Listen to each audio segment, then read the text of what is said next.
ഭീകരവാദ കേസിലെ പ്രതി കാസർഗോഡ് കാഞ്ഞങ്ങാട് നിന്നും പിടിയിലായി. ബംഗ്ലാദേശി പൗരനായ ഷാബ് ഷെയ്ഖാണ് പഠനക്കാട് നിന്നും അറസ്റ്റിലായത്. UP പോലീസ് കാഞ്ഞങ്ങാടെത്തിയാണ് ഇയാളെ കസ്റ്റഡിയിലെടുത്തത്. വ്യാജ ഇന്ത്യൻ പാസ്പോർട്ട് ഉണ്ടാക്കിയ കേസിലാണ് ഷാബ് ഷെയ്ഖിനെ അറസ്റ്റ് ചെയ്തത്. ഈ പാസ്പോർട്ട് ഉപയോഗിച്ചാണ് ഇയാൾ ബംഗ്ലാദേശിൽ നിന്നും ഇന്ത്യയിലേക്ക് കടന്നത്. അസമിലെ മേൽവിലാസമാണ് ഇയാൾ ഇതിനായി ഉപയോഗിച്ചത്. അസം പോലീസ് പ്രതിക്കെതിരെ UAPA ചുമത്തിയിരുന്നു.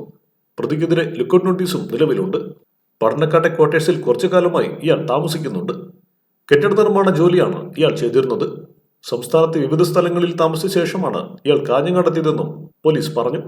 പ്രതിയെ കാഞ്ഞങ്ങാട് കോടതിയിൽ ഹാജരാക്കി നടപടികൾ പൂർത്തീകരിച്ച ശേഷം ഇന്ന് വൈകുന്നേരത്തോടെ UPയിലേക്ക് കൊണ്ടുപോകും. അതിനിടെ ഉത്തർപ്രദേശ് മുഖ്യമന്ത്രി യോഗി ആദിത്യനാഥിനെ ശിരച്ഛേദം ചെയ്യുമെന്ന് പരസ്യമായി ഭീഷണിപ്പെടുത്തിയ ബംഗ്ലാദേശി കുടിയേറ്റക്കാരൻ ഷെയ്ഖ് അത്താലിനെയും അറസ്റ്റ് ചെയ്തു. യോഗിക്കെതിരെ അത്താൽ ഭീഷണി മുഴക്കുന്ന വീഡിയോ പുറത്തു വന്നിരുന്നു. ഇതിനു പിന്നാലെയാണ് നോയിഡ പോലീസ് ഇയാളെ പിടികൂടിയത്. കത്തികളും പിസ്റ്റളും വെടിയുണ്ടകളും ഇയാളിൽ നിന്ന് പോലീസ് കണ്ടെടുത്തു. ഷെയ്ഖ് അത്താൽ ഏതെങ്കിലും ക്രിമിനൽ പ്രവർത്തനങ്ങളിൽ ഏർപ്പെട്ടിട്ടുണ്ടോ എന്നും പോലീസ് അന്വേഷിക്കുന്നുണ്ട്. തന്റെ സുരക്ഷയ്ക്കും ആളുകളെ ഭയപ്പെടുത്തുന്നതിനുമാണ് താൻ ആയുധങ്ങൾ സൂക്ഷിച്ചതെന്നാണ് ഇയാൾ പോലീസിനോട് പറഞ്ഞത്. എല്ലാ പള്ളികളും സർക്കാർ പൊളിക്കുന്നുവെന്ന് ആരോ തന്നോട് പറഞ്ഞിരുന്നുവെന്നും അതിനാലാണ് താൻ ഈ പ്രകോപനപരമായ പരാമർശം നടത്തിയതെന്നും ഷെയ്ഖ് അത്താൽ പറഞ്ഞു. അയോധ്യയിൽ രാമക്ഷേത്രം നിർമ്മിക്കുന്നതിനും അനധികൃത പള്ളികളും മസാറുകളും പൊളിക്കുന്നതിനും ഉച്ചഭാഷിണികൾക്കും അനധികൃത അറവശാലകൾക്കുമെതിരായ UP മുഖ്യമന്ത്രി യോഗി ആദിത്യനാഥ് മുന്നിട്ടിറങ്ങിയെന്നതാണ് തന്നെ പ്രകോപിപ്പിച്ചതെന്നും അയാൾ പറഞ്ഞു. ഭീഷ്മി ചൊല്ലി യോഗിയെ വധിക്കുമെന്നായിരുന്നു അത്താലിന്റെ ഭീഷണി.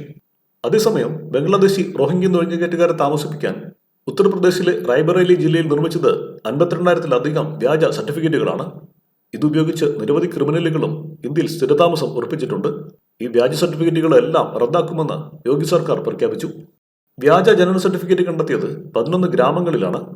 ഏറ്റവും കൂടുതൽ സർട്ടിഫിക്കറ്റ് നിർമ്മിച്ചത് പാൽഹിപൂരിലാണ്. 13,707 വ്യാജ സർട്ടിഫിക്കറ്റുകളാണ് ഇവിടെ നിന്നും കണ്ടെത്തിയത്. 10,181 സർട്ടിഫിക്കറ്റുകളാണ് നൂറുദ്ദീൻപൂരിൽ നിന്ന് നിർമ്മിച്ചത്. പ്രതിപൂരിൽ നിന്നും നിരവധി സർട്ടിഫിക്കറ്റുകൾ കണ്ടെത്തി. കേസുമായി ബന്ധപ്പെട്ട് റായ്ബറേലിയിലെ സരോളിൽ താമസിക്കുന്ന മുഹമ്മദ് ഷീഷാൻ, റിയാസ്, സുഹൈൽ ഖാൻ, വിജയ് സിംഗ് യാദവ് എന്നിവർ പിടിയിലായിട്ടുണ്ട്. ATSനൊപ്പം NIAയും കേസിന്റെ അന്വേഷണത്തിൽ പങ്കാളികളായിട്ടുണ്ട്. 2024 ജൂലൈയിൽ ചില ഗ്രാമങ്ങളിലെ ജനസംഖ്യകൾ കൂടുതൽ ജനസർട്ടിഫിക്കറ്റുകൾ കണ്ടെത്തിയപ്പോഴാണ് ഇക്കാര്യം വെളിപ്പെട്ടത്.